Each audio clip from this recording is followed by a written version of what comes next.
الحمد لله رب العالمين والصلاة والسلام على نبينا محمد وآله وأصحابه أجمعين.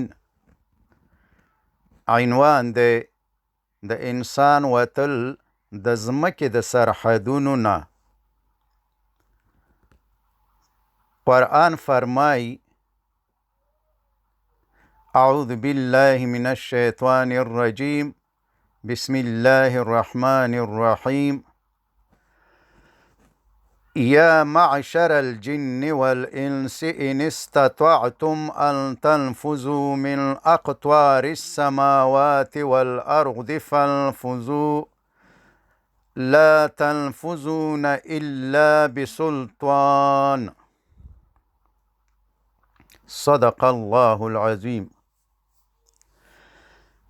د پیریانو او انسانانو ډلې کچيري تاسو قدرت لرئ چې د اسمانونو او ځمکې د سرحدونو نه بهر ووځئ، نو ووځئ. وبه نه وځئ تاسو مګر په قوت او زور سره. په دې مبارک آیات کې ډیرو مهمو ساینسي حقیقتونو ته اشاره شوې ده، په کومو چې 1400 کاله مخکې د انسان د پاره پوهېدل ناممکن وو. په آیات کې د ځمکې او اسمانونو د پاره د اقطار لفظ استعمال شوی دی. اقطار د قطر جمع ده. ستاسو به د مکتب د وخت نه په یاد وي چې په ریاضي کې قطر یا ډیامیټر د دایروي یا ګرد شي د پاره استعمالیږي. مثلا د بال قطر هغه مستقیم خط دی چې د بال د یوې سطحې نه د بلې سطحې پورې دوام لري او د بال د مرکز نه تیریږي، چې نیمایي ته یې شعاع یا راډیشن وایي. نو په دې آیات کې په ډیر واضح ډول قرآن اشاره کوي چې د اسمانونو او ځمکې شکل یا شیف ګرد دی. البته د اسمانونو په باره کې باید ووایو چې ساینس لا تر اوسه پورې د اول اسمان په باره کې مکمل معلومات نه لري، نو د باقی اسمانونو په باره کې به څه ووایي. خو د ځمکې شکل ساینس معلوم کړی چې ګرد دی.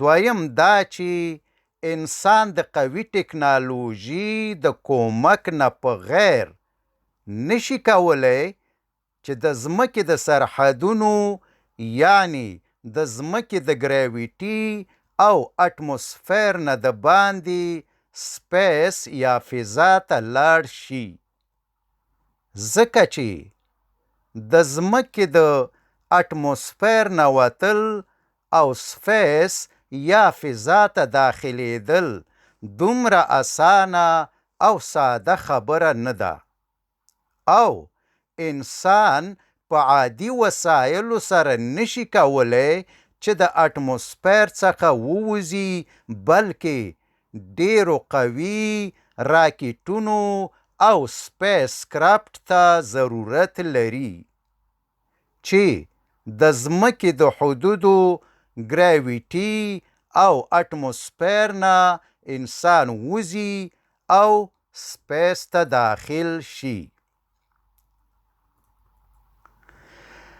او بیا هلته په سپیس یا فضا کې انسان خاص او سپیشل لباسونو ته ضرورت لري چې شاید میلیونونه ډالر قیمت ولري، ځکه چې د ځمکې د اټموسفیر نه د باندې سپیس کې ډیر خطرناک سولر بادونه، راډیو اکټیو شعاګانې او نور خطرناک سوځونکي او وژونکي اسماني افتونه او شعاګانې موجود دي چې په سکندونو کې ژوند د منځه وړي.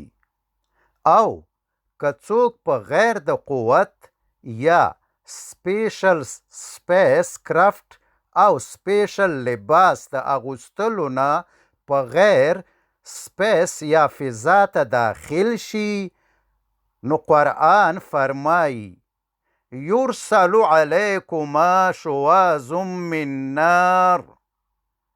من نار ونحاس فلا تنتصران.